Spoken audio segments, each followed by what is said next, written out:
Мына өлең Баян Сұлуға. Келеді мені көргің, көре бергің, көре бергің. Сен мен үшін болдың, сүйген адам, кейде саған бәле болдым. Мен көңілімде сені қаладым, жүрегімде кейде жараладым.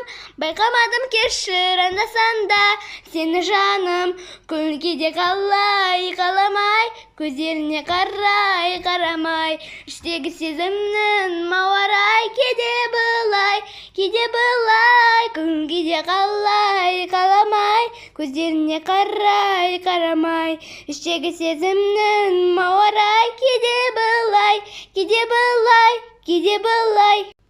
Вот, Баян Сұлу, мен сенің өлеңіңді айттым. Егер сен осы видеоны көрсең, мен сенің любимый подписчицамын. Менің атым Алтын. Сау болыңдар. Айтыңдар, қандай өлеңді енді айтуға.